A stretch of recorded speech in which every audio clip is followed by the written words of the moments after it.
வாழ்க்கையிலே நாம் வளர வேண்டும் என்று ஆண்டவர் விரும்புகிறார். அல்லேலூயா, அல்லேலூயா. எந்த ஒரு மனிதனும் அவன் பிறந்த அதே நிலையிலே இருப்பதில்லை. கர்த்தர் எல்லா மனிதனுடைய வாழ்க்கையிலும் ஒரு வளர்ச்சியை வைத்திருக்கிறார். அல்லேலூயா, வச்சிருக்கிறாரா இல்லையா? தேவனுடைய படைப்புல பாருங்க, எல்லாமே அது ஒரு சின்ன ஒரு விதையை போட்டா கூட அந்த விதையானது அது அதே நிலையில இருக்கிறது இல்லை, அது வளர்ந்து பெரிய மரமாகிறது. ஆண்டவரே ஓமையில சொல்லும்போது கடுகு விதையை சொன்னார், சின்ன விதையா இருந்தா கூட அது பெரிய மரமாகின்றது. அப்படியாக ஒரு விதை கூட அதுக்குள் ஆண்டவர் ஒரு பெரிய வளர்ச்சியை வைத்திருக்கும் போது கண்டிப்பாக மனிதர்களாய் இருக்கிற நமக்கும் தேவன் ஒரு பெரிய வளர்ச்சியை வச்சிருக்கிறார். அல்லேலூயா, அல்லேலூயா. சிருஷ்டிப்பிலே மகுடமாய் தேவனுடைய சிருஷ்டிப்பிலே விளையேற பெற்றவர்கள் மனிதன். ஆண்டவர் எல்லாவற்றையும் காட்டு புஷ்பங்களை பாருங்கிற அந்த காட்டு புஷ்பங்கள் அது எவ்வளவு அழகா உடுத்திக்கப்படுகிறது. ஆகாயத்து பறவைகளை பாருங்க, அது எவ்வளவு அழகு. அது விதைப்பது கிடையாது, அது அறுப்பதும் கிடையாது. ஆனா ஆண்டவர் அது போஷிக்கிறதை பாருங்க. சொல்றார், அவைகளை காட்டில் நீங்கள் விசேஷித்தவர்கள் அல்லவா. அப்படி என்றால் விசேஷித்த விதமாய் படைக்கப்பட்ட மனிதன் தேவ தூதர்களை காட்டிலும் சற்று சிறியவனாக படைக்கப்பட்டிருந்தான். அதாவது தேவன் தூதர்களை காட்டும் சிறியன உருவம் இல்ல, அதிகாரம், எல்லா வல்லமை, எல்லா காரியங்களிலும் தேவ தூதர்களை காட்டும் கீழான நிலையில. ஆனால் மற்ற சிருஷ்டி காட்டிலும் மேலான நிலையில தேவன் மனிதனை சிருஷ்டித்திருக்கிறார். அல்லேலூயா. அப்படிப்பட்ட மனிதனுடைய வாழ்க்கையிலே தேவன் பல்வேறு காலகட்டங்களிலே பல்வேறு நிலைகளிலே அவனுக்குள் ஒரு வளர்ச்சியை, ஒரு முன்னேற்றத்தை, ஒரு உயர்ந்த நிலையை தேவன் அவங்களுக்கு வைத்திருக்கிறார். அல்லேலூயா, அல்லேலூயா. நம்முடைய வாழ்க்கையிலும் தேவன் அப்படிப்பட்ட ஒரு வளர்ச்சியை, ஒரு முன்னேற்றத்தை, ஒரு உயர்வான நிலையை ஆண்டவர் தர அவர் சித்தம் உள்ளவராய் இருக்கிறார். அதை தர ஒவ்வொரு வாழ்க்கையிலும் அவர் தர விரும்புகிறார். ஆனா நம்ம வாழ்க்கையில இப்படிப்பட்ட வளர்ச்சி எப்படிப்பட்ட நிலையில இருக்கிறது, நாம் எந்த நிலையில இன்றைக்கு வளர்ந்திருக்கிறோம் என்பதை நாம் ஆராய்ந்து பார்த்து இன்னும் நாம் வளர தேவன் உங்களுக்கு கிருபை தருவாரா. அல்லேலூயா. யோசுவாவை குறித்து இந்த நாளிலே ஒரு சில காரியங்களை உங்கள் மத்தியிலே நான் சொல்ல விரும்புகிறேன். யோசுவாவை குறித்து நாம் பார்க்கும்பொழுது இஸ்ரவேல் ஜனங்களை கானான் தேசத்துக்குள் அழைத்து கொண்டு போய் இஸ்ரவேல் ஜனங்களுக்கு கானான் தேசத்தை பகிர்ந்து கொடுத்தவர். மோசேக்கு அடுத்ததாக தேவன் யோசுவாவை இஸ்ரவேல் ஜனங்களுக்கு கானான் தேசத்தை பகிர்ந்து கொடுக்கும்படி பயன்படுத்தினார். யோசுவாவின் புஸ்தகம் 1ஆம் அதிகாரத்திலே முதல் 2 வசனங்களில் நாம் வாசிக்கும் பொழுது கர்த்தர் சொல்லுகிறார், வாசிக்கலாமா? மோசே மரித்த பின்பு மோசேயின் ஊழியக்காரனான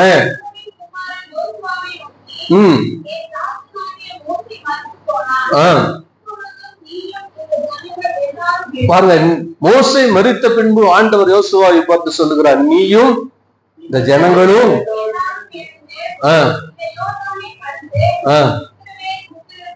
பாருங்க, ஆண்டவர் மோசேக்கு அப்புறவு இஸ்ரவேல் ஜனங்களை வழிநடத்துவதற்கு கானான் தேசத்துக்குள் அழைத்து சென்று தேசத்தை பகிர்ந்து கொடுப்பதற்கு ஆண்டவர் மோசையின் மகனை பயன்படுத்தல. யாரை பயன்படுத்தினார்? யோசுவாவை பயன்படுத்தினார். நிறைய கிறிஸ்தவர்களுக்கு, சபை மக்களுக்கு இருக்கிற கேள்வி என்னன்னா, நிறைய சபைகளிலே ஒரு பாஸ்டருக்கு அப்புறம் பாஸ்டர் பிள்ளைங்க தானே அடுத்த லீடர்ஷிப்ல வராங்களே, மற்றவங்க வர முடியாதா, மற்றவங்க வரக்கூடாதா? லீடர்ஷிப்ல தலைமைத்துவத்துல வருகிறதுக்கு எந்த ஒரு பாஸ்டரோ, எந்த ஒரு ஸ்தாபனமோ, எந்த ஒரு நிறுவனமோ அவர்களை தேர்ந்தெடுத்தாலும் எல்லாவற்றுக்கும் மேல அவர்களை அந்த இடத்துல கொண்டு வருவதற்கு முதலாவது தேவாதி தேவன் ஒருவருக்கு மாத்திரம்தான் அவருக்கு தான் உரிமை இருக்கு. அவர் யாரை கொண்டு வர நினைக்கிறாரோ அவர் கொண்டு வரணும்னு நினைச்சிட்டாருன்னா மாற்றவே முடியாது. அல்லேலூயா. அதை ஒருவரும் தடை செய்ய முடியாது. ஏலிக்கு அப்புறம் ஏலியின் பிள்ளைகள் தான் ஆசாரியர்களா இருக்க வேண்டும். ஆனா ஏழிக்கு பிற்பாடு தேவன் யாரை ஆசாரியத்துவத்துல தெரிந்து கொள்கிறார்? சாமுவேலை தெரிந்து கொள்கிறார். ராஜாக்களை தள்ளி ராஜாக்களை ஏற்படுத்துகிறவர் தேவன். அல்லேலூயா, அல்லேலூயா. அதனால ஒரு ஒரு பாஸ்டர் இருந்தா, ஒரு ஊழியக்காரன் அவருடைய பிள்ளைகள் மட்டும்தான் அடுத்து வரணும் அப்படிங்கிறது சட்டம் ஒன்றும் கிடையாது. ஆனால் அவர்களுக்குள் அந்த தலைமைத்துவமான அந்த வளர்ச்சி இல்லாவிட்டால் அவர்கள் வர முடியாது. அதே நேரம் யாருக்குள் அப்படிப்பட்ட ஒரு உண்மையான வளர்ச்சி இருக்கிறதோ தேவன் அவர்களை நிச்சயமாய் உயர்த்த போதுமானவராய் இருக்கிறார். அல்லேலூயா. நமக்குள்ள நம்ம எதை நாம் வைத்து நம்முடைய வளர்ச்சியை திட்டமிடுகிறோம்? நாம் ரட்சிக்கப்பட்ட நாட்கள், சபைக்கு வந்த காலங்கள், நான் பிறந்தது சபைக்கு வந்துட்டு தான் இருக்கிறேன், இத்தனை ஆண்டுகள், இது அல்ல நம்முடைய வளர்ச்சி, இது அல்ல நம்முடைய உயர்வு. அல்லேலூயா. எத்தனை காலம் இல்ல எத்தனை சபைக்கு போயிட்டு வந்திருக்கீங்க? சிலர் நிறைய சபைகளுக்கு நிறைய போயிட்டு வந்திருக்கலாம். ஆனா அது அல்ல நம்முடைய உயர்வு. இன்னும் நம்முடைய வாழ்க்கையின் வளர்ச்சி என்பது இந்த யோசுவாவின் வாழ்க்கையில இருந்து சில காரியங்களை நம்ம புரிந்து கொள்ள கர்த்தர் நமக்கு உதவி செய்வாராம். அல்லேலூயா. முதலாவது, இஸ்ரவேல் ஜனங்கள் அவர்கள் எகிப்தின் அடிமைத்தனத்துல இருந்த பொழுது இந்த யோசுவாவும் ஒரு அடிமையாத்தான் இருந்தான். அடிமையாத்தான் அவன் இருந்தான். அடிமையா இருந்ததான். அதாவது எகிப்தை விட்டு புறப்படும் பொழுது யோசுவாவுக்கு 40 வயது. யோசுவாவுக்கு எத்தனை வயது? 40 வயது. இப்ப பாருங்க, கர்த்தர் யோசுவாவை ஆண்டவர் தெரிந்து கொள்ளும் பொழுது 40 வயசுனா 40 வயசு அவன் அடிமையா இருந்திருக்கான். அதுக்கப்புறம் தான் கானான் தேசம் வந்தப்போ அவன் தெரிந்து கொள்கிறான். ஆனா 40 வருஷம் அவன் அடிமைத்தனத்துல இருந்தான். அல்லேலூயா. அடிமைத்தனத்துல இருந்த அவன் இப்பொழுது இஸ்ரவேல் ஜனங்கள் எல்லாம் அடிமைத்தனத்துல இருக்கும் பொழுது தேவன் அவர்கள் என்ன பண்ணாரு? என்ன செஞ்சாரு? ஒரு ஆட்டுக்குட்டிய அதை கொன்று அதன் ரத்தத்தை நிலக்காலிலே பூசின பொழுது அந்த எகிப்தில் இருக்கிற தலைச்சான்கள் எல்லாம் சங்கரிக்கப்பட்டது. அன்று இரவிலே கர்த்தர் இஸ்ரவேல் ஜனங்களை அணி அணியா என்ன செய்தார்? புறப்பட செய்தார். அப்படி புறப்பட்டு வந்த கூட்டத்திலே யோசுவாவும் ஒருவனாயிரு. ஆகவே அடிமைத்தனத்திலிருந்து அவனை அன்று விடுதலை ஆக்கினது அன்றைக்கு ஆட்டுக்குட்டியின் அந்த ரத்தம். அதே போல இன்றைக்கு நம்ம எல்லா அடிமைத்தனத்திலிருந்தும் விடுதலை ஆக்குவது இயேசு கிறிஸ்துவின் ரத்தம். அல்லேலூயா. ஒரு மனிதன் முதலாவது அடிமைத்தனத்தில் ஒருவன் வளர்ச்சி அடைய வேண்டும் என்றால் அவருடைய வளர்ச்சி முதலாவது எங்க ஆரம்பிக்கணும்? முதலாவது அவன் அடிமைத்தனத்திலிருந்து வெளியில வரான். அடிமைத்தனத்திலிருந்து என்ன செய்யணும்? விடுதலை ஆக வேண்டும். இன்னும் பாவத்துக்கும் உலக காரியங்களுக்கும் சிற்றின்பங்களுக்கும் அவன் அடிமையாய் இருப்பான் என்று சொன்னால் அடிமைத்தனத்துக்குள் இருக்கிற எந்த ஒரு மனிதனுடைய வாழ்க்கையிலும் எதை பார்க்க முடியாதுன்னா வளர்ச்சியை பார்க்க முடியாது. கவனிக்கிறீங்களா? வளர்ச்சி என்ன செய்ய முடியாது. இப்போ நம்ம விவசாயம் பண்ணுகிறார்கள். விவசாயம் பண்ணும்போது அந்த விவசாயம் பண்ணுகிற நிலங்கள்ல ஆங்காங்கே களைகள் முளைத்து எழும்புகிறது. உடனே என்ன செய்யறாங்க? அந்த களைகளை அகற்றுகிறாங்க. அது அகற்றப்படாவிட்டால் அவங்க விதைத்த விதையானது சரியான விதத்துல என்ன செய்ய முடியாது? பலன் கொடுக்க முடியாது. அல்லேலூயா. அதே போல அடிமைத்தனத்தின் நுகத்துக்குள் நாம் இருக்கிற வரைக்கும், அடிமைத்தன நுகம் நமக்குள்ள இருக்கிற வரைக்கும் நம்ம வளரவே முடியாது. அல்லேலூயா. இன்னைக்கு பிசாசு இந்த உலகத்தை, ஏன்னா உலகம் பூமியின் நிறைவும் யாருடையது? பூமியின் கர்த்தர் தான் எல்லாத்தையும் படைத்தார். அவர் ஒருவர்தான் சிருஷ்டி கர்த்தராய் இருக்கிறார். வானத்தையும் எல்லாத்தையும் படைத்தவர். ஆனா படைத்து மனிதனை கருத்துல கொடுத்து ஆண்டு கொள்ளுங்கன்னு சொன்னா இன்னைக்கு பிசாசானவன் அதே மனிதன் மூலமா தேவனுடைய படைப்பெல்லாம் தனக்கு சொந்தமாக்கி கொள்ளுகிறான். படைப்புகளை கொண்டு போய் படைத்தவரை விட்டுட்டு என்ன செய்யலாம்? பிசாசு தனக்கு படைக்கும்படி செய்யும், தனக்கு உரியதாக சொல்லுகிறான்.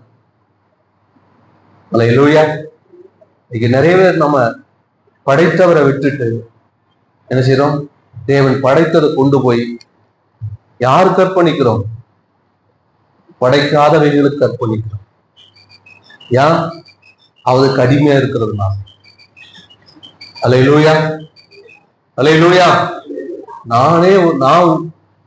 நான் உருவாக்குன ஒரு பொருளை அதை கொண்டு போய் வேற ஒருவருக்கு அது சொந்தம் என்று சொன்னா அது நான் ஏற்றுக்கொள்ள முடியுமா? ஒரு கம்பெனி ஒரு பொருளை அதை தயார் பண்ணி இருக்குது, அது வேறு ஒருத்தன் எனக்கு ஒண்ணு சொந்தம்னா முடியுமா?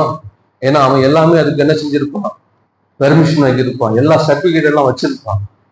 இப்ப நிறைய நம்ம புவிசார் குறியீடு பண்றோம்.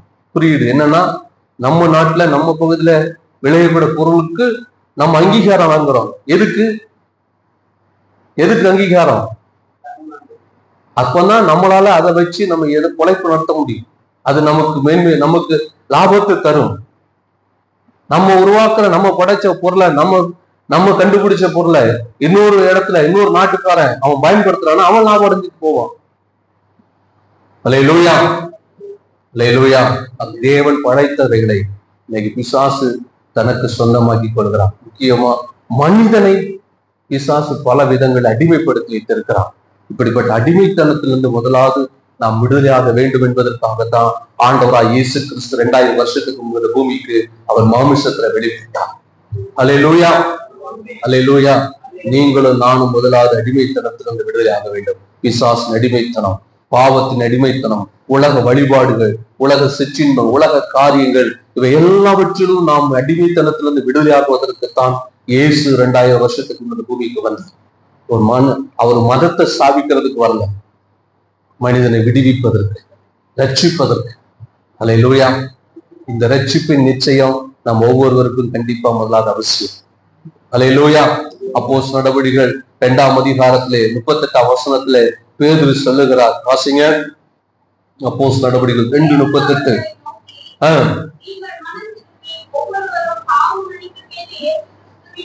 நீங்கள் மனம் திரும்பி பாருங்க, அடிமைத்தனத்திலிருந்து விடுவிக்கப்படுகிற நாம் மனம் திரும்பி பாவ மன்னிப்புக்கென்று இயேசு கிறிஸ்துவின் நாமத்தினாலே ஞான ஸ்நானம் பெற்றுக் கொள்ளுங்கள். கவனிங்க, நீங்கள் நீங்க உங்களை எல்லாவற்றிலும் தேவன் விடுதலையாக்கி இருக்கிற நிச்சயம் உங்களுக்குள்ள இருந்துன்னா நீங்க மனம் திரும்பி முதலாவது ஞானஸ்நானம் எடுங்க. ஞானஸ்நானத்தை பல வருஷமா சபைக்கு வந்தாலும் ஞானஸ்நானம் எடுக்காம தள்ளி போடுற ஆட்கள் இருக்கிறான். ஞானஸ்நானம் சபையில உங்களை அங்கத்தினரா சேர்ப்பதற்கு அல்ல, நீ கிறிஸ்தவனாம் உங்களை மாற்றுறதுக்கு இல்லை.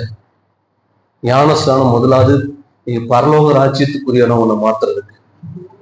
நீ சபைக்குள்ள இருந்தும் நான் பரலோக ராஜ்யத்துக்குரியவனா நான் மாறல அப்படின்னா அது உங்க கையில தான் இருக்கு. நீ தான் மனம் திரும்பி முதலாவது பாவ மன்னிப்புக்கு என்று ஞானஸ்நானம் எடுக்கணும்.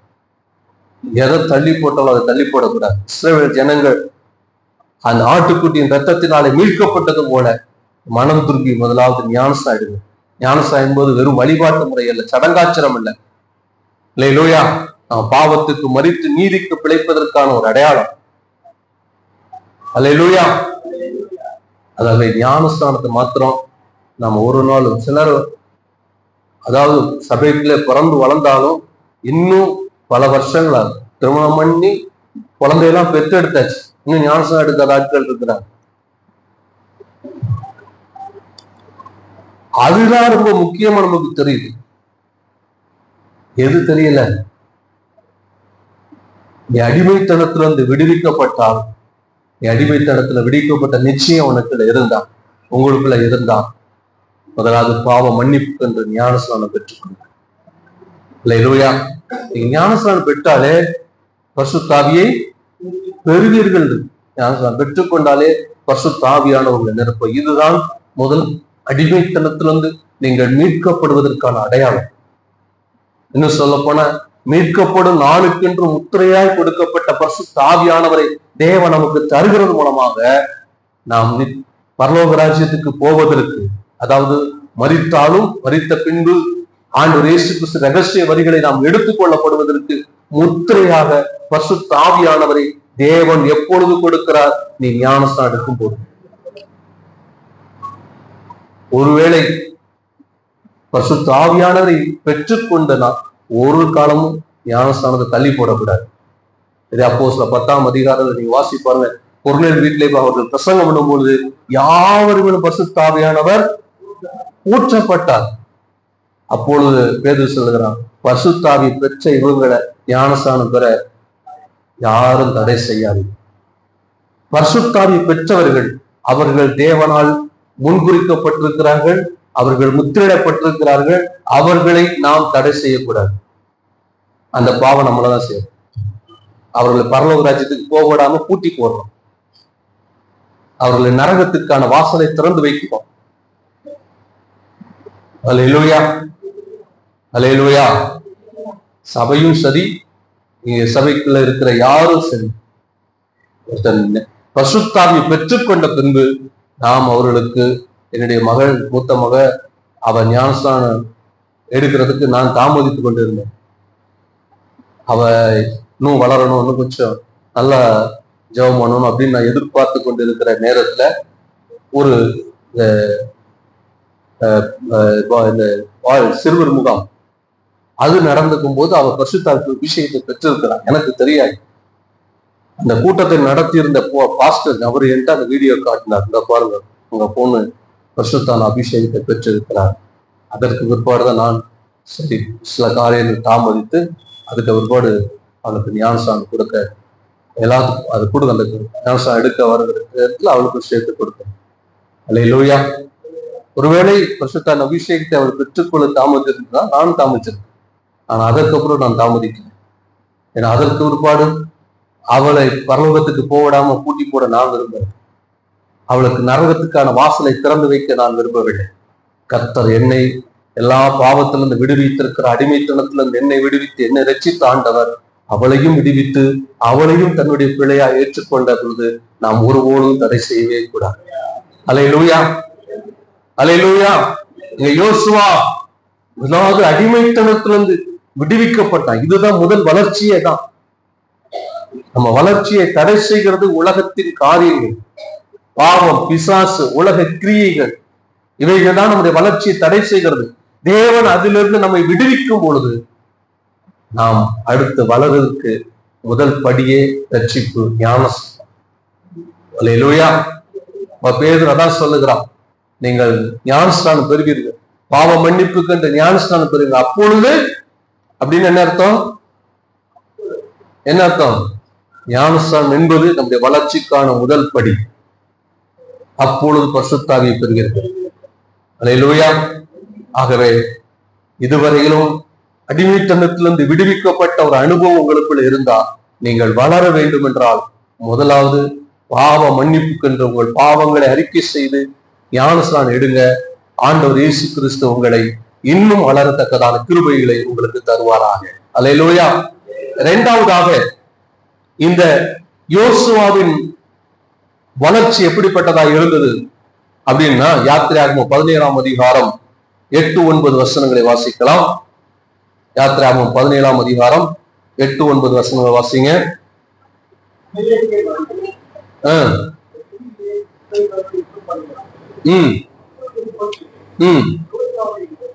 அப்பொழுது, அதாவது இஸ்ரவேல் ஜனங்கள் அடிமைத்தனத்திலே 430 வருஷம் அடிமைத்தனத்துல இருந்தாங்க.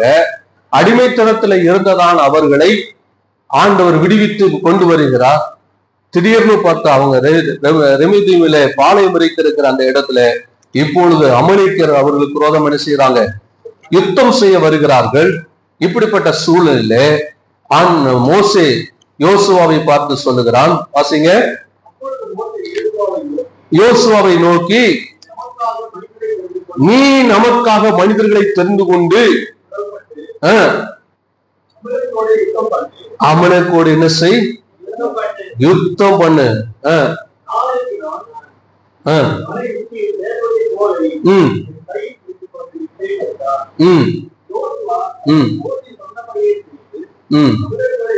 அடுத்து 13ஆம் வசனம் வாசிங்க. யோசுவா அமலேக்கையும் அவன் ஜனங்களையும் பட்டை கருக்கினாலே அவன் குறியடித்தான். அல்லேலூயா. பாருங்க, 430 வருஷம் அடிமைத்தனத்துல இருந்த இஸ்ரவேல் ஜனங்கள், அவங்களுக்கு என்ன கிடையாதுன்னா யுத்த பழக்கம் கிடையாது, அவங்களுக்கு யுத்த அனுபவம் கிடையாது. இப்போ அவர்கள் இந்த ரெவிதீமிலே வந்து பாளையம் இறங்கி இருக்கும் பொழுது அமலேக்கியர் அவர்களுக்கு விரோதமா யுத்தம் பண்ண வந்திருக்கிறாங்க. இப்போ மோசே சொல்லுகிறான், முதலாவது யோசுவாவை பார்த்து, நீ போய் நமக்காக மனிதர்களை தெரிந்து கொண்டு அவர்களோடு என்ன செய்? யுத்தம் பண்றது கஷ்டமா, ஜெபிக்கிறது கஷ்டமா?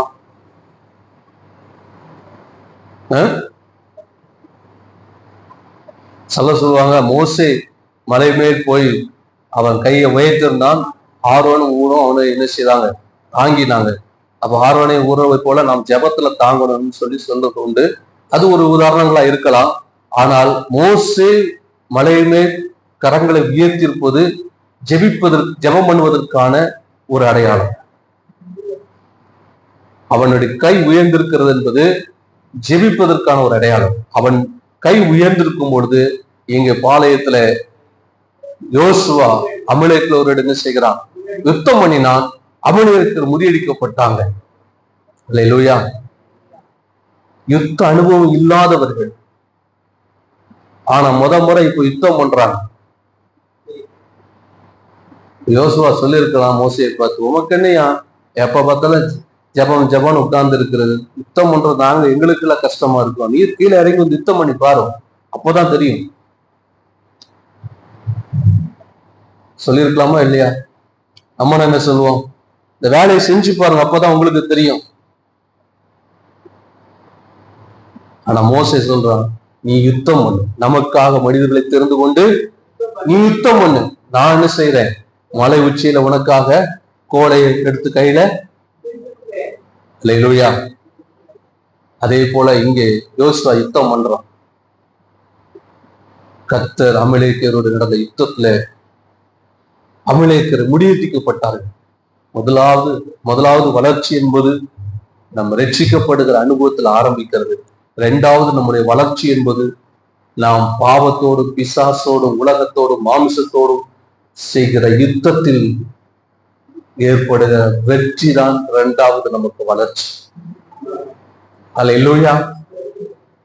நமக்காக ஒரு கூட்டம் எப்பொழுதும் ஜெபிக்கிற இந்த உணர்வோடு நாம் எப்பொழுதும் பாவத்தோடும் மனுஷனோடு கிடையாது.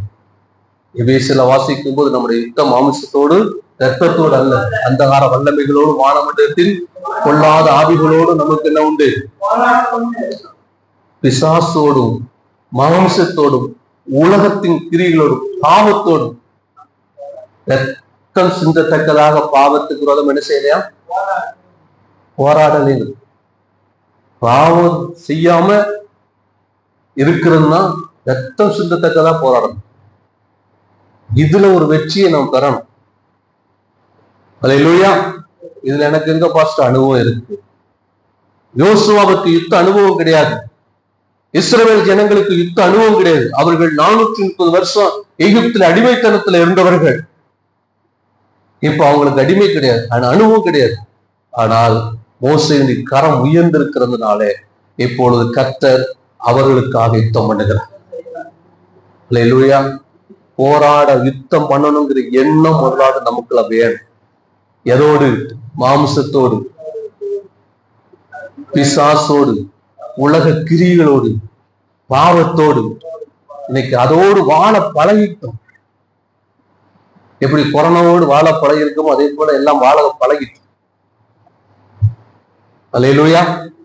போன வாரத்துல நான் தினமும் இந்த பிரேயர்ல சில காரியங்களை ஒவ்வொரு நாள் ஒவ்வொரு காரியங்களை நம்ம தியானிக்க பொழுது ஒரு காரியத்தை குறித்து நான் உங்களோட பகிர்ந்து கொண்டேன்.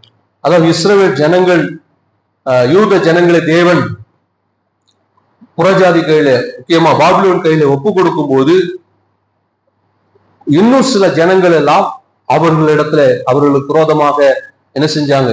இந்த சமயத்தை பயன்படுத்தி யூத ஜனங்களை கொள்ளையடிச்சாங்க. அதுல ஏதோம், மோவாப், அம்மோன் இப்படிப்பட்ட ஜாதியர்லாம் இஸ்ரவேல் ஜனங்கள் என்ன செஞ்சாங்க? கொள்ளையடித்தார்கள். வாசிங்க எசேக்கியேல் தீர்க்க தரிசன புஸ்தகம் 25ஆம் அந்த அதிகாரத்துல நீங்க வாசிப்பீங்கன்னா அதுல சொல்லப்பட்டிருக்கிறது. அம்மோன் புத்திரரை குறித்து சொல்லப்பட்டிருக்கிறது, மோவாபியரை குறித்து சொல்லப்பட்டிருக்கிறது, அதே போல ஏதோமியரை குறித்து சொல்லப்பட்டிருக்கு, பெலிஸ்தரை குறித்து சொல்லப்பட்டிருக்கிறது. இவங்களெல்லாம் யார் அப்படின்னு சொன்னா, இந்த அம்மோன், மோவாப் இவர்கள் எல்லாம் லோத்துடைய சந்ததி சகோதரர்கள்.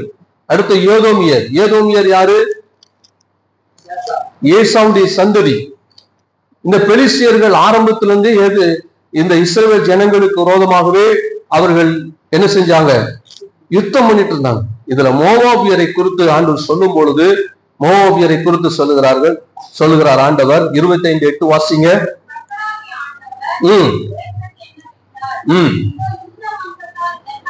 யூத வம்சத்தார் எல்லா ஜாதிகளுக்கும் ஒத்தவர்கள் என்று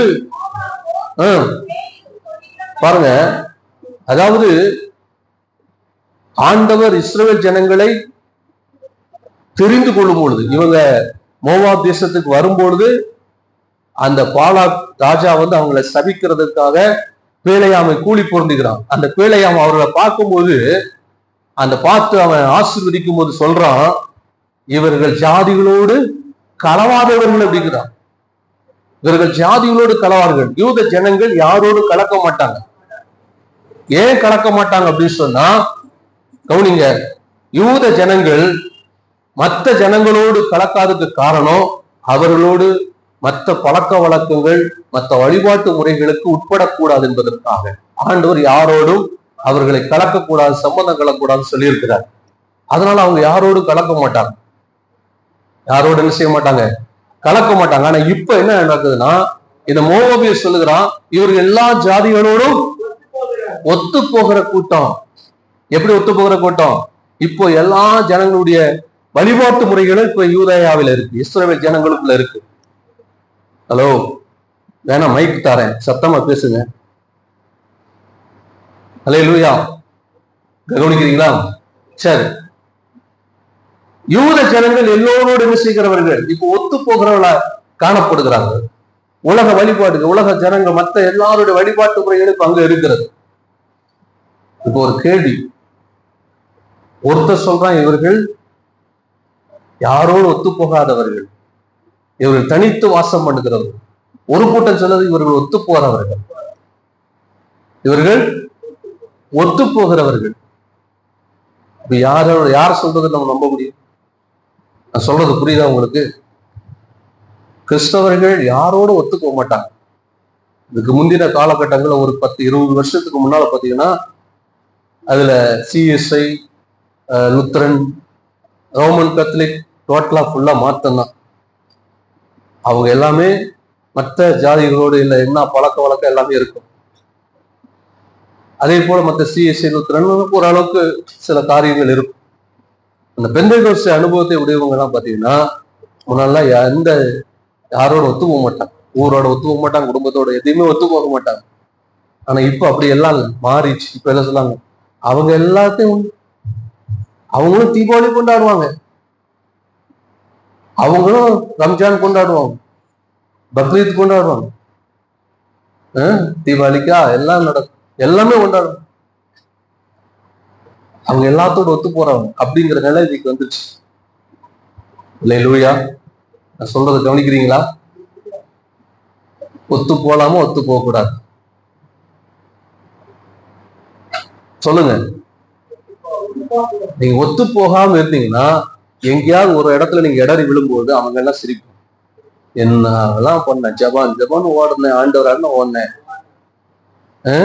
இப்ப பாரு உன் கடவுளே உன்னை இப்படி பண்ணிட்டாங்க சொல்லுவாங்களா, சொல்ல மாட்டாங்க? ஒத்து போகுமா, ஒத்து போக கூடாதா? சொல்லுங்க. நடக்கா இல்லையா? சொல்லுங்க. நீங்க ஒரே ஜபம் ஆண்டவர் அப்படின்னு சொல்லி ஓடினீங்கன்னா உங்களை சுத்தி சொல்லுவாங்க, உங்க குடும்பம் சொல்லுவாங்க, உறவுகள் சொல்லுவாங்க, சொந்த பந்தவங்க சொல்லுவாங்க. தெரியும், எனக்கு தெரியும், நீ சர்ச்சு ஓடும் போதே எனக்கு தெரியும். சொல்லுங்க, ஒத்து போனா ஒத்து போக கூடாதா? சொல்லுங்க. ஒத்து போக வேண்டிய இடத்துல ஒத்து போக, அதுக்கு மாறீங்க. ஒத்து போக கூடாதா? எதுல ஒத்து போகணும்னா, அவர்கள் மேல் நாம் வைக்கிற அன்பு, கரிசனை, ஐக்கியம், உறவு, இதெல்லாம் இல்லைன்னா சுவிசேஷம் சொல்ல முடியாது, அவங்களை ஆண்டவர்கள் நடத்த முடியும். அல்லேலூயா. ஆனா அவர்களிடத்துல இருக்கிற பாவம், உலக வழிபாட்டு காரியங்கள், இதைத்தான் அப்போஸ்தலர் 2ஆம் அதிகாரத்துல பேர் சொல்லும் பொழுது, இந்த சந்ததி விட்டு விலகி உங்களை காத்துக் கொள்ளுங்க. அல்லேலூயா. சில விஷயங்கள்ல நம்ம போராடணும். எதுல? பாவத்துக்கு விரோதமா போராடணும். பாவம் செய்யறதுக்கு பிசாசு பல விதங்களில் நம்மளை தூண்டுவான், வஞ்சிப்பான். யோசேப்பு பாவம் செய்வதற்கு பிசாசு வஞ்சித்தான். ஆனாலும் அவன் தன்னை காத்துக்கொள்ள ஓடினான். பாவத்துக்கு விரோதமா போராடணும். இதுதான் 2வது நம்முடைய வளர்ச்சி. இதுல நாம் வெற்றி பெறாவிட்டால் நம்முடைய வளர்ச்சி அங்கே நின்றுவிடும். சில ஞானம் சேர்த்திருப்பாங்க, பரிசுத்த அபிஷேகத்தை பெற்றிருப்பாங்க. ஆனா பாவத்துக்கு விரோதமா, பிசாசுக்கு விரோதமா, மாமிசத்துக்கு விரோதமா, உலக கிரியைகளுக்கு விரோதமா போராடுகிறதுல தோற்று போயிருக்கும். அப்படி தோற்று போன ஆட்கள் நீங்க லீடர்ஷிப் வர முடியாது. அல்லேலூயா. கர்த்தரை தள்ளிடுறாரு. உதாரணத்துக்கு ஏலியின் பிள்ளைகள், அவர்கள் இந்த விஷயத்துல தோற்று போனவங்க. கர்த்தர் அவர்களை தள்ளினார். அல்லேலூயா, அல்லேலூயா. 2வதாக நம்முடைய வாழ்க்கையில இருக்கிற வளர்ச்சி என்பது ஜெயம் பெறுகிற ஒரு மனிதனை. வெளிப்பட்ட விசேஷத்தை நீங்க வாசித்து பாருங்க. ஜெயம் கொள்ளுகிறவனுக்கு அவனுக்கு பரதீசின் மன்னாவை தருவேன், ஜெயம் கொள்ளுகிறவனுக்கு பரதீசில இடத்தை கொடுப்பேன். அப்போ ஆண்டவர் அங்கே யாரை பரலோகத்துக்கு அங்கீகரிக்கிறாருன்னா, ஜெயம் கொள்ளுகிறவன். எதை ஜெயம் கொள்ளுகிறவன்? உலகத்தை, மாமிசத்தை, பிசாசை. இதெல்லாம் செஞ்சுட்டு இப்போ அந்த யாத்திராகமம் 17ஆம் அதிகாரத்துல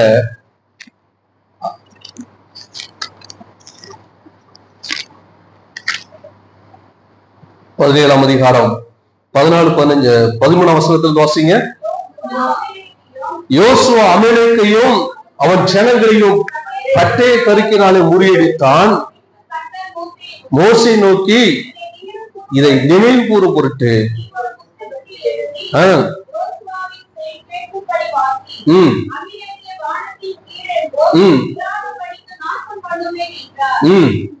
மோசே ஒரு பலிபீடத்தை கட்டி அதற்கு யெகோவா நிசி என்று பெயரிட்டார். அல்லேலூயா. பாருங்க, நீங்க யுத்தம் பண்ண ஆயத்தனா ஆண்டவர் உங்களுக்கு ஜெயத்தை தர ஆயத்தம். அல்லேலூயா. அவங்களுக்கு யுத்த பழக்கம் கிடையாது. யுத்தம் பண்ணணும், ஜெயம் பெறணுங்கிற விருப்பம் இருந்துச்சு. ஏன்னா அமலேக்கை மேற்கொள்ளணும். மோசே சொன்னா, நீ போ யோசுவா, நீ போய் எனக்கு நமக்கு ஆட்களை தெரிந்து கொண்டு போய் யுத்தம் பண்ணு. பழக்கம் இல்லையே, இது என்னால முடியாது, சாத்தியம் இல்லையே, பாவத்தை ஜெயிக்கிறது எனக்கு சாத்தியம் இல்லையே, இதெல்லாம் பழக்கம் இல்லையே. பழக்கம் இல்லாததான், அனுபவம் இல்லாததான். ஆனால் கர்த்தர் உங்களுக்காக அவர் ஜெயத்தை தர வேண்டும் என்றால் நீங்க யுத்தம் பண்ணிதான் ஆக வேண்டும். அல்லேலூயா. நாம் யுத்தம் பண்ணினா கர்த்தர் உங்களுக்காக ஜெயத்தை தருவார். அல்லேலூயா. யெகோவா நிசி, அவர் நம்ம கூட இருக்கிறார். அவர் நமக்காக ஜெயத்தை தருவார். அவர் நம்ம கூட இருக்கிறார். கர்த்தர் என் கூட இருக்கிறார். நான் பாவத்துக்கு விரோதமா ஜெயம் எடுப்பேன், பிசாசுக்கு விரோதமா ஜெயம் எடுப்பேன், வம்சத்துக்கு விரோதமா ஜெயம் எடுப்பேன், உலக கிரியைகளுக்கு விரோதமா ஜெயம் எடுப்பேன். இந்த வாஞ்ச உங்களுக்குள்ள இருந்தா ஆண்டவர் நிச்சயமா உங்க வாழ்க்கையில மகிமைப்படுவார், உங்களுக்கு ஜெயத்தை தருவார். எத்தனை பேர் விசுவாசிக்கிறீங்க? அல்லேலூயா, அல்லேலூயா. பாருங்க, இதுல அவன் இதெல்லாம் வெற்றி பெற்றோன்னு நாங்க எப்படி யுத்தம் பண்ணி வெற்றி பெற்றோம்னு சொல்லல. கர்த்தர் எங்களுக்கு ஜெயத்தை தந்தாருன்னு சொல்லி அவன் தேவனுக்கு ஒரு பலிபீடத்தை கட்டி யெகோவா நிசி என்று என்ன செய்கிறான். நம்ம வாழ்க்கையில கிடைக்கிற ஒவ்வொரு வெற்றிக்கும் காரணம் நம்முடைய தேவன் ஒருவர் தான். எத்தனை பேர் விசுவாசிக்கிறீங்க? அவர் இல்லாம நம்ம வாழ்க்கையில நாம் எதையுமே என்ன செய்ய முடியாது, ஜெயிக்க முடியாது. அவர் தான் ஜெயத்தை தருகிறவர். நாம் ஜெயம் பெற வேண்டும் என்றால் நாம் ஜெயம் எடுக்கணுங்கிற எண்ணத்தோடு செயல்படும் பொழுது கர்த்தர் நிச்சயமாய் ஜெயத்தை தருவார். இதுதான் நம்முடைய வாழ்க்கையில கிடைக்கக்கூடிய 2வதான ஒரு உயர்வு, ஒரு வளர்ச்சி. அல்லேலூயா. 3வதாக யாத்திராகமம் 24ஆம் அதிகாரம் 13ஆம் வசனம் வாசிங்க. யாத்திராகமம் 24, 13. தன் ஊழியக்காரனாகி யோசுவாவோடு எழுந்து போதும். அதே போல 33:11 வாசிங்க. யாத்திராகமம் 33.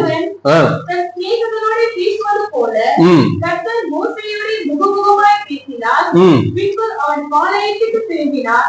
நூனின் குமாரனாகிய யோசுவா என்னும் அவருடைய பணிவிடைக்காரனாகிய வாலிபன் ஆசரிப்பு கூடாரத்தை விட்டு பிரியாதிருந்தான். ஹல்லேலூயா. ரெண்டு இடத்துலயும் நீங்க பாத்தீங்கன்னா ஒரே, அதாவது சம்பவங்கள் வித்தியாசமா இருக்கலாம், அனுபவங்கள் ஒன்றா இருக்கிறது. இதுல 24:13 சொல்லும் பொழுது, மோசே தன் ஊழியக்காரனாய் யோசுவாவோடு எழுந்து போனான். மோசே தேவ பர்வதத்துல, ஹல்லேலூயா, மோசே தேவ பர்வதத்துல ஏறும் பொழுது யோசுவாவும் அவன் கூட சென்றான். அதே போல அந்த 33:11 வாசிக்கும் போதும் அங்கே சொல்லப்படுகிறது, மோசேயுடைய வாசிங்க.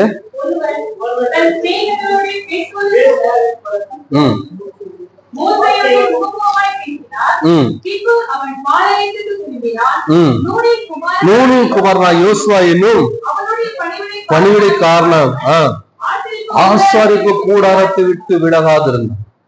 ஹல்லேலூயா. இரண்டாவதான நம்முடைய வளர்ச்சி என்பது, நாம் எந்த அளவிற்கு தேவனோடு, தேவ சபையோடு, சமூகத்தோடு நெருங்கிய உறவு நமக்கு இருக்கோ அதுதான் நமக்கு வளர்ச்சி. ஹல்லேலூயா, ஹல்லேலூயா. எவ்வளவு படிச்சிருக்கிறோம், எவ்வளவு திறமை இருக்கிறது, எவ்வளவு தாளந்து இருக்கிறது. நிறைய ஊழியத்துல தங்களுக்கு இருக்கிற திறமை, தாளந்து, படிப்பு இவைகளை வைத்துதான் ஊழியத்துக்கு வர நிறைய பேர் வாஞ்சிக்கிறாங்க. அது எல்லாம் நம்முடைய வளர்ச்சி. தேவனோடு, தேவ சமூகத்தோடு நமக்கு இருக்கிற நெருங்கிய உறவு. ஹல்லேலூயா. மோசே மலை மேல் ஏறும்பொழுதும் மோசே தன்னுடைய பணிவிடைக்காரனாய் ஊழியக்காரனாய் யோசுவாவையும் அவன் கூட கூட்டிட்டு போறான். அதே போல ஆசாரிப்பு கூடாரத்துல அவன் முதலாவது மோசே ஒரு கூடாரத்தை போட்டிருந்தான். அந்த கூடாரத்துக்குள்ள இந்த யோசுவாவும் கூட இருந்தான். ஹல்லேலூயா. சொல்லப்படுகிற ரெண்டு இடத்துலயும் பாத்தீங்கன்னா மோசேயுடைய ஊழியக்காரன், மோசேயுடைய பணிவிடைக்காரன் ஒரு வாலிபனா இருந்தாலும் அவன் தேவனோடும் இரண்டாவது தேவனுடைய ஊழியக்காரரோடும் ஒரு நெருக்கமான உறவில் இருந்தான். ஹல்லேலூயா. அவன் பிள்ளைகள இருந்துச்சா கூட இருந்துச்சான்னு சொல்லப்படல, ஆனா இவன் கூட இருந்தான் கர்த்தர். அதனாலதான் மோசேக்கு பிற்பாடு யோசுவாவை கர்த்தர் தெரிந்து கொள்கிறார். ஹல்லேலூயா. இன்னைக்கு அந்த அனுபவங்கள் நம்ம வாழ்க்கையில வரணும். மூன்றாவது நம்முடைய உயர்வுக்கு முக்கிய காரணம் தேவனோடு கூட இருக்கிற உறவு. படிப்பு வேண்டாம்னு சொல்லல, திறமைகள் வேணும், எல்லாம் வேணும். இவைகள் இருந்தால் இன்னும் நம்முடைய வாழ்க்கையை சிறப்பாக்க முடியும், இன்னும் நம்முடைய வாழ்க்கையை மேன்மைப்படுத்த முடியும். ஆனா இது மட்டும் போதாது, தேவனோடு கூட இருக்கிற தனித்த உறவு. ஹல்லேலூயா. இரண்டாவது, தேவ சமூகத்தை அதிகமாய் நேசிக்கிற அனுபவம் வேணும். நம்ம தாவீதை குறித்து சங்கீதத்துல நிறைய நாம் வாசித்து கொண்டு வருகிறோம். தாவீது தேவ சமூகத்தின் மேல் எவ்வளவு வாஞ்சி உள்ளவனா இருக்கிறான் பாருங்க. கர்த்தர் அதனால்தான் அவனை எல்லா காரியங்களும் மீட்டு ரட்சித்து அவனை உயர்த்தினான். சாதாரண ஆடு வைக்கிற அவனுக்கு எந்த ராஜாவாகிறதுக்கான தகுதிகள் கிடையாது. ஆனா கர்த்தர் அவனை உயர்த்த, அவனுக்கும் யுத்த பழக்கம் கிடையாது. கர்த்தரா யுத்தமே செய்யாத அவன், யுத்த பழக்கம் இல்லாத அவனை கொண்டு கர்த்தர் பயங்கரமா ரத்தம் சிந்த வச்சு, அவன் யுத்தம் பண்ணி ரத்தம் சிந்தினதுனாலதான் அவனுடைய மகன் சமாதானமா வாழ்ந்தான். நீங்க நல்லா ஜெபம் பண்ணா உங்க பிள்ளைங்க சந்தோஷமா இருக்கலாம். சொத்து சேர்க்கணும்னு கேட்க, சொத்துனால பிள்ளைங்க சந்தோஷமா இருக்க போறது கிடையாது, ஆஸ்தினால பிள்ளைங்க சந்தோஷமா இருக்க முடியாது. நீங்க எவ்வளவு பாவத்தை ஜெயிக்கிறீங்க, எவ்வளவு உலகத்தை ஜெயிக்கிறீங்க, எவ்வளவு மாமிசத்தை ஜெயிக்கிறீங்க, எவ்வளவாய் தேவனோடு அதிக நேரத்தை செலவழிக்கிறீங்க. நான் நிறைய வயசானவங்களை பார்த்து அடிக்கடி சொல்லுவேன், நீங்க உங்க பிள்ளைகளுக்காக அதிக நேரம் ஜெபம் பண்ணு. எல்லாத்துக்கும் சொல்யூஷன், தீர்வை நோக்கி ஓடாதீங்க. எல்லாத்துக்கும், எல்லா பிரச்சனைக்கும் தீர்வு ஏதாவது கிடைக்குமான்னு நினைச்சு ஓடாதீங்க. எல்லாவற்றுக்கும் தீர்வு தேவ சமூகம் தான். தேவ சமூகத்துல எவ்வளவு என்ன இரவும் பகலும் நீங்க கண்ணீரோடு போராடி ஜெபம் பண்ணிட்டே இருங்க. நீங்க எவ்வளவு யுத்தம் பண்றீங்களோ உங்க பிள்ளைகள் ஆசீர்வாதமா இருக்கும், உங்க சந்ததி ஆசீர்வாதமா இருக்கும். ஹல்லேலூயா. அதுக்காக ஆஸ்தி சேர்க்க முடிந்தா, பலன் இருந்தா அதை செய்யலாம். அது இல்லைனாலும் கவலைப்படாதீங்க. நீங்க அவங்களுக்காக ஜெபம் பண்ணி கர்த்தர் உங்க பிள்ளைகளை ஆசீர்வாதமா இருப்பாங்க. அல்லேலூயா. இந்த யோசுவா என்கிற மனிதன் அவன் ஒரு வாலிபனா இருந்தாலும் அன்றைக்கு 40 வயசு என்பது வயசான கிடையாது. இன்னைக்குதான் நம்ம 40 வயசானவங்க 40 வயசு ஆயிடுச்சுன்னா ஐயோ வயசாயிடுச்சுன்றோம். அன்னைக்கு வாலிபர்கள், யோசுவா என்னும் வாலிபன், யோசுவா என்னும் ஊழியக்காரன், யோசுவா என்னும் பணிவிடைக்காரன் அப்படிதான் போடுறது. அங்கே இங்கேயும் ஊரை சுத்திக்கிட்டு மாமிசம் மேலோங்கி மாமிசத்தினால பல காரியங்களை செஞ்சு பாருங்க. சமீபத்துல ஒரு விபத்து, பெங்களூர் ஹைதராபாத்ல இருந்து பெங்களூருக்கு வந்த ஒரு பஸ் வழியில ஒரு 2 வீலர் ஏறிச்சு. அவன் குடிச்சிட்டு வண்டியை ஓட்டினான்னு இப்போ ரிப்போர்ட் சொல்றாங்க.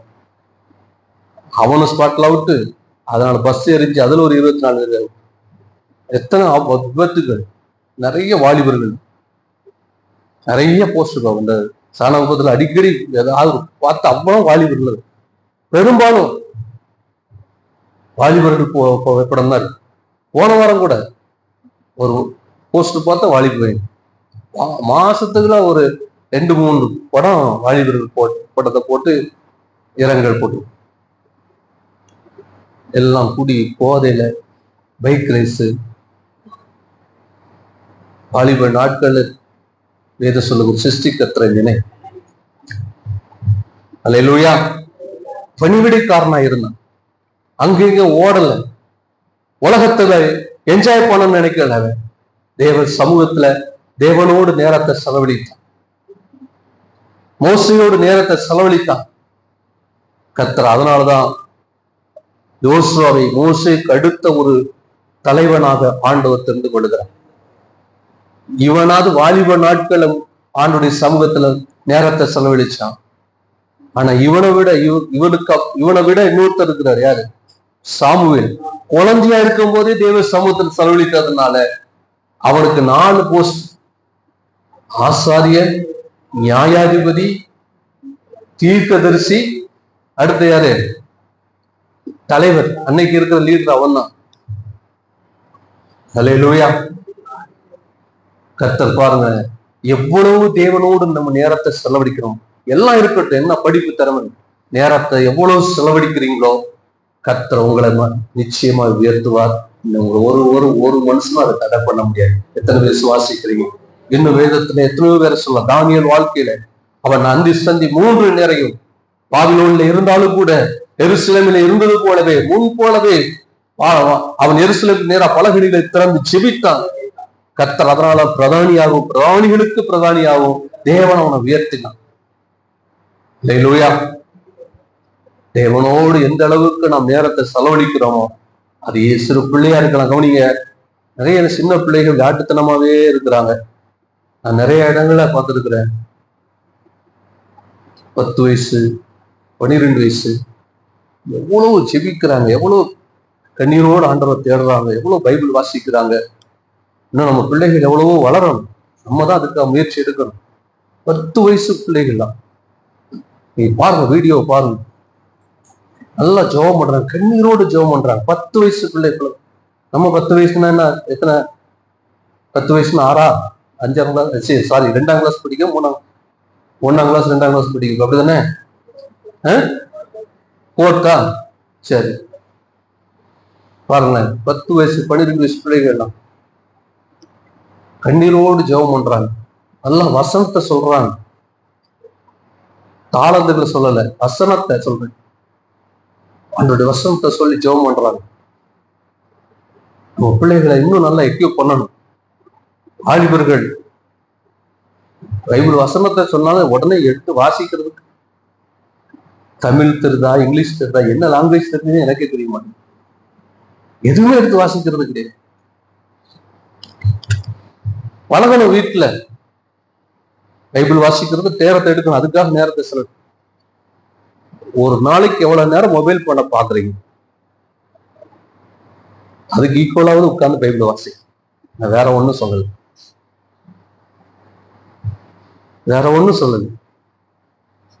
அதுல எவ்வளவு நேரத்தை செலவு பண்றோம்.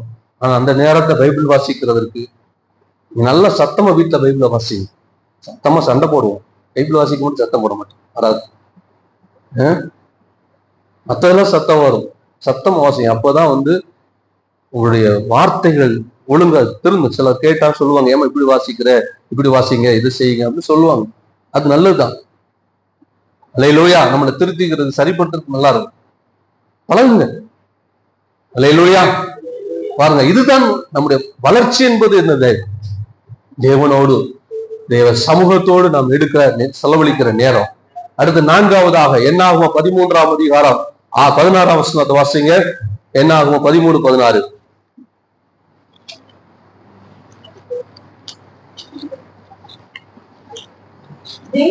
தேசத்தை சுற்றி பார்க்கும்படி வாசிங்க. தேசத்தை சுற்றி பார்க்கும்படி மோசே அனுப்பின மனிதரின் நாமங்கள் இவைகளே. நூனின் குமாரனாகிய மோசேயாவுக்கு யோசுவா என்று மோசே பெயரிட்டிருந்தார். அவர்களே மோசே. பாருங்க, தேசத்தை சுற்றி பார்க்கும்படி மோசே அனுப்பின மனிதர்களுடைய நாமங்கள் எல்லாம் முன்னால் சொல்லப்பட்டு வந்துட்டு கடைசியில நூனின் குமாரனாகிய ஓசையாவுக்கு யோசுவா என்று பெயரிட்டார். அதாவது சில பெயர்கள் ஒரே அர்த்தத்தை உடையவைகள் தான், வேறு வேறு பெயர்கள் அல்ல. இதுல யோசுவா, யோசே ரெண்டுக்கும் ஒரே அர்த்தம். இன்னும் சொல்ல போனா யோசுவா, இயேசு ரெண்டும் ஒரே அர்த்தம் தான். யோசுவா எபிரேயன் பெயர், இயேசு கிரேக்க பெயர், அவ்வளவுதான். அது கிரீக்கு, இது ஹீப்ரூ. அல்லேலூயா. இதுல யோசுவா என்றாலும் ரட்சிக்கிறவர், ரட்சகர், ஓசையா என்றாலும் அதே அர்த்தம் தான். ஏன்னா இவங்க இங்க இருந்து பாபிலோனுக்கு போயிட்டு வராங்க. அப்போ அந்த மக்கள் புரிந்து கொள்வதற்காக ஒருவேளை அந்த லோக்கல் லாங்குவேஜ், அந்த பாஷையிலையோ பொதுவான பாஷையிலையோ அவனை அந்த ஓசையாங்கிற பெயர் அவன் வச்சிருக்கலாம். ஆனா அர்த்தம் ஒண்ணுதான். அல்லேலூயா. பவுலை ஆண்டவர் சவுலை பவுலாய் மாற்றினார். எல்லாம் ஒரே பேர் தான். மொழி மாறுகிறதுனால வார்த்தைகள் மாறுகிறது. அல்லேலூயா. இங்க யோசுவாவுக்கு ஓசையா என்று என்ன செய்தான்? சரி, ஓசையான்னு அவன் பேரு. ஆனா அவனுக்கு யோசுவா என்று என்ன செய்யறான்? மோசே பேரிட்டான். இவன் அந்த வேவு பார்க்கிற 12 புருஷர்கள் இவனும் என்ன செய்தான்? ஆமா, அல்லேலூயா. வேவு பார்க்கறதுன்னா அந்நிய தேசத்துல போய் வேவு பார்க்கறது ரொம்ப ஈஸியான வேலை கிடையாது. இதத்தான் இன்னைக்கு வரைக்கும் அவங்க ரொம்ப பெர்ஃபெக்டா செய்தாங்க. இன்னைக்கு அவங்கள மிஞ்சினவங்க யாரும் கிடையாது. மொசாட், ஸ்பை, மற்ற நாடுகளே அதை பயன்படுத்துறாங்க. அவன் எங்க இருக்கிறான்? இங்க கூட ஒரு ஆள் இருப்போம் மொசாட், சொல்ல தெரியாது, நமக்கு தெரியாது. ஆனா நம்ம ஆட்கள் யாருன்னு தெரிஞ்சு ஈஸியா சொல்லிடுவாங்க. ஆனா அவன் எங்க இருக்கிறான்னு தெரியாது. கரெக்டா துல்லியமா காரியங்கள் அவங்க செய்யறதற்கு ஒரு முக்கியமான கருவி இந்த உளவு அமைப்பு, மொசாட் தான். இது பைபிள்ல இதுல இருந்து அவங்க ஆரம்பிக்கிறாங்க அந்த உளவு பார்க்கிறது என்பது.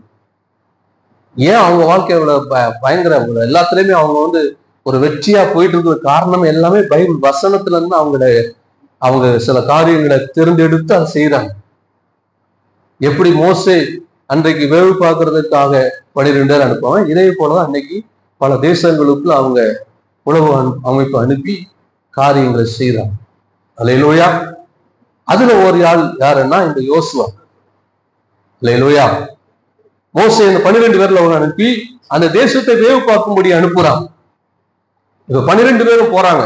12 பேரும் போய் வேவு பார்த்து வரும்பொழுது அதுல 10 பேர் சொல்றாங்க இந்த தேசம் நல்ல தேசம் தான், ஆனா இங்க இருக்கிற ஆட்கள் எல்லாம் ரொம்ப பயங்கரமான ஆட்கள், நம்மளால அதை சுதந்திரிக்க முடியாது. ஆனா யோசுவாவும் காலேபும் அவர்கள் போய் சுத்தி பார்த்து சொல்றாங்க, இல்ல, கர்த்தர் நம்மை பிரியமாய் இருந்தார், இந்த தேசத்தை நமக்கு என்ன செய்வார். அல்லேலூயா. இன்றைக்கும் நம்முடைய வாழ்க்கையில நம்முடைய விசுவாசத்தை தேவன் புடமிடும் போது அந்த விசுவாசத்துல நாம் பலப்பட்டு முன்னேறி போறதுதான் நம்முடைய வாழ்க்கையினுடைய அடுத்த கட்ட வளர்ச்சி. அல்லேலூயா. அநேகர் விசுவாசத்துல தடுமாறி அப்படி ஸ்தம்பித்து போய் இருக்கிறதுனால்தான், விசுவாச சோதனைகள் ஸ்தம்பிக்கிறதுனால்தான் அடுத்த கட்ட வளர்ச்சியை நோக்கி போக முடியாம இருக்கு. அல்லேலூயா. தேவனோடு நல்ல உறவு இருக்கு, நல்ல ஜபம் இருக்குது, நல்ல வேத தியானம் இருக்குது, நல்ல ஆண்டவர் தேன உணர்வு வாஞ்சை எல்லாம் இருக்கு, ரட்சிப்பு அனுபவம் இருக்கு, பிசாச மாம்சத்தை ஜெயிக்கிற அனுபவங்கள் எல்லாம் இருக்கு. ஆனா எது இல்ல? விசுவாசத்துல இன்னும் பலப்படாத தன்மை. ஆண்டவர் நம்முடைய விசுவாசத்தை புடம்பிட செய்யும்போது சோர்ந்து போயிடாது. அல்லேலூயா. விசுவாச பரீட்சையில நில்லாதவர்கள் போல் சொல்கிறார். இவரெல்லாம் விசுவாச பரீட்சையில நில்லாதவர்கள். ஏன் அநேகர் ஆண்டவர்கிட்ட போயிட்டாங்க? ஏன் ஆண்டவர்கிட்ட தூரம் போயிட்டாங்க? ஏன் தேவனுக்குள் அவர்கள் தொடர்ந்து நிலைநிறுத்த முடியல? காரணம் விசுவாச பரீட்சையில நில்லாதவர்கள்.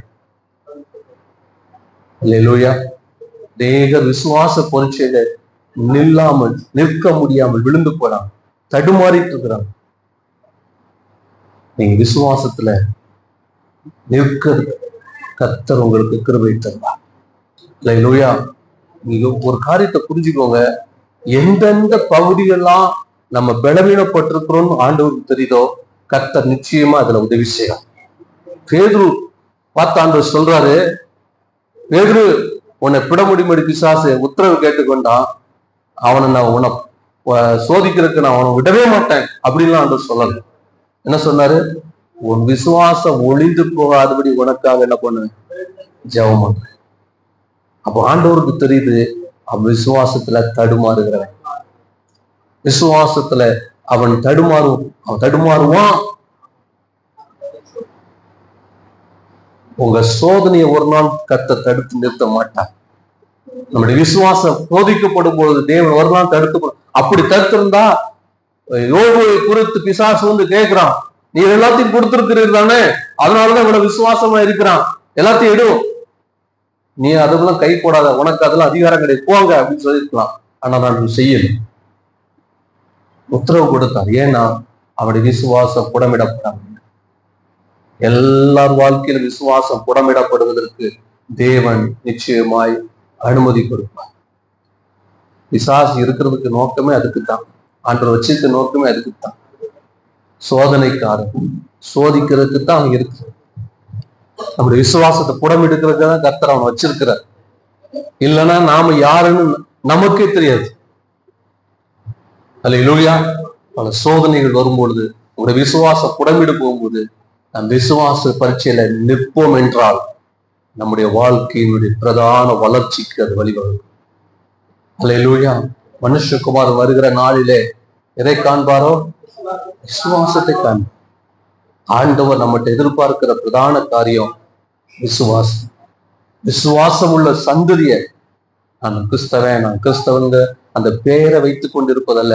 இல்ல நான் இந்த ஸ்தாபனம், இந்த அமைப்பை சேர்ந்தவன், நான் ஏஜி ஸ்தாபனம், ஏஜி சபை, இதெல்லாம் பரலோகத்துக்கு கொண்டு போறது இல்லை. கர்த்தர் நல்ல ஒரு ஸ்தாபனத்தை நமக்கு தந்திருக்கிறார், நல்ல ஒரு சபையை தந்திருக்கிறாருன்னா நம்ம ஆண்டவருக்குள்ள பலப்படுறதுக்கு தான் தந்திருக்கிறார். நான் ஏஜி ஸ்தாபனத்துல ஏஜி சபையில இருக்கிறதுனால பரலோகம் போயிடும் மட்டும் நினைக்காதீங்க. விசுவாசம் உள்ள சந்ததியா இருக்க வேண்டும். அல்லேலூயா. கர்த்தர் எதிர்பார்த்தது ஆபிரகாமை யூதர்கள் சொல்ல, நான் ஆபிரகாம் சந்ததி. நீ ஆபிரகாம் கிரிய ஒன்றை இருக்கா? ஆபிரகாம் விசுவாசத்தினால் நீதிமான் அழைக்கப்பட்டான் ஒன்றை இருக்கா? அல்லேலூயா. அல்லேலூயா. நம்முடைய விசுவாச பயணத்துல நாம் ஜெயம் பெறாவிட்டால் நம்முடைய வளர்ச்சி ஸ்தம்பித்து விடும். அல்லேலூயா. இதையெல்லாம் கடந்துதான் அடுத்தது யோசுவா. அவன் மோசேக்கு பிற்பாடு இஸ்ரவேல் ஜனங்களை கானான் தேசத்துக்குள்ளாக கொண்டு சென்று அவர்களை தேசத்தை பகிர்ந்து கொடுக்கிற ஒரு தலைமை பொறுப்பை கர்த்தர் அவனுக்கு கொடுக்கிறார். ஆண்டவரே கொடுக்கிறார். அவன் தெரிந்து கொள்ளல. கர்த்தர் சொல்றார், மோசே போன பிறகு, மோசே மரித்த பின்பு. இப்போ வாசிங்க யோசுவா 1:2 வாசிங்க. மோசே மரித்த பின்பு கர்த்தர், இப்ப கூட ஆண்டவர் என்ன சொல்றாரு? மோசையின் ஊழியர். அப்போ பாருங்களேன், யோசுவா எந்த அளவிற்கு அவன் மோசேக்கு கீழ்ப்படிந்து மோசையோடு, யோசுவா மோசே மதித்த பின்பு எப்படா மோசே சாவான், அடுத்த போஸ்ட் நமக்கு கிடைக்கும்னு எதிர்பார்க்கல. எப்ப இருக்கும்போது எலியாவின் சால்வை கிழித்து கொண்டு போகல எலிசா. சால்வைக்காக காத்திருந்தான். அல்லேலூயா. அதாவது தேவன் நம்மை உயர்த்தும்படிக்கு அவருடைய பலத்த கரத்துக்குள் அடங்கி இருக்க வேண்டும். கர்த்தர் தான் நம்மளை உயர்த்த. ஒரு ராஜாக்களை தள்ளி ராஜாக்களை ஏற்படுத்துகிற கர்த்தர். நம்மளை எந்த இடத்துல ஆண்டவர் வைக்கணும், எப்படி உயர்த்தணும், தேவன் நாம் ஒவ்வொருவருக்கும் ஆண்டவர் ஒரு நோக்கம் வச்சிருக்கிறார். தாவீது ஆடு மேய்ச்சிட்டு தான் இருந்தவன். ஆனா அவன் அந்த ஸ்பாட்டுக்கு, அந்த யுத்த களத்துக்கு வந்து போய் சொல்றான், நான் வந்ததுக்கு ஒரு முகாந்தாரம் இல்லை அப்படின்னா அதற்கு கூட தேவன் ஒரு முகாந்திரம் வைத்திருக்கிறார். நம்ம ஒவ்வொரு வாழ்க்கையிலும் தேவன் ஒரு நோக்கம் வச்சிருக்கிறார். நம்ம ஒவ்வொரு வாழ்க்கையிலும் தேவன் நம்ம ஒவ்வொருவருக்கு திட்டம் வச்சிருக்கிறார். அல்லேலூயா. அதை நாம் செயல்படுத்த வேண்டும் என்று சொன்னால் நம்ம எல்லா சூழ்நிலையிலும் நாம் தேவனுக்கு கீழ்ப்படிந்து நாம் வாழும் பொழுது கர்த்தர் நிச்சயமா ஏற்ற நேரத்துல ஆண்டவர் நம்மளை உயர்த்த போதுமானவர். உண்மையான ஒரு வளர்ச்சி என்பது இப்படிப்பட்ட வளர்ச்சி தான். இதுல எந்த இடத்துல நம்ம இருக்கிறோம், எந்த இடத்துல நம்ம தேங்கி இருக்கிறோம், எந்த இடத்துல இன்னும் நம்ம கடந்து போக முடியாம இருக்கிறோம். சிலர் ஆரம்ப ஸ்டேஜ்ல இன்னும் ரட்சிப்பின் அனுபவம் பெறாம, இன்னும் ரட்சிப்பின் அனுபவம் பெற்று மூழ்கி ஞானம் எடுக்காம பல வருஷமா இருப்பாங்க. முதலாவது, நீங்கள் அடிமைத்தனத்தில் விடுவிக்கப்பட்ட அனுபவம் உங்களுக்குள்ள இருந்தா மனம் திரும்பி பாவ மன்னிப்புக்கு என்று ஞானஸ்தானுங்கள். அப்போது பரிசுத்தாவின் வரத்தை பெறுகிறது. இரண்டாவது, பரிசுத்தாவின் அபிஷேகம் பெற்ற ரட்சிப்பின் அனுபவம் இருக்கு, ஆனாலும் இன்னும் ஜெயம் பெறுகிற அனுபவம் உங்க வாழ்க்கையில் இல்லாவிட்டால் இன்னைக்கு நீங்கள் ஜெயம் பெறுகிற அனுபவத்துக்களாக, வெற்றி பெறுகிற அனுபவத்துக்களாக கடந்து செல்ல முயற்சி பண்ணுங்க. பாவத்தை ஜெயிக்க, பிசாசை ஜெயிக்க, மாமிசத்தை ஜெயிக்க, உலகத்தை ஜெயிக்க இன்னைக்கு அதற்காக ஆயத்தமாக யெகோவா நிசி உங்களுக்கு ஜெயித்து தரும். உங்களுக்கு பழக்கம் இல்லை, உங்களுக்கு அனுபவம் இல்லை. ஆனா முத பிசாசு துரத்துறதுக்கு எனக்கு தான் தெரியவே தெரியாது. போய் ஜெபம் பண்ணிட்டு இருந்தா பிசாசு ஓடும், அவ்வளவுதான். அல்லேலூயா. பிரேசல்ல போய் ஜெபம் பண்ணிட்டுனா பிசாசு ஓடும். இப்படித்தான். அதுவும் நான் பயந்தேன், நம்மளை தான் பண்ணிடக்கூடாது. இதுதான் அனுபவம். நம்ம எதை பத்தி நம்ம கவலைப்பட வேண்டாம். நம்ம ஜெயிக்கிறதுக்காக நம்ம ஃபர்ஸ்ட் எழும்புனா கர்த்தர் நமக்கு ஜெயித்தை தருவார். அல்லேலூயா, அல்லேலூயா.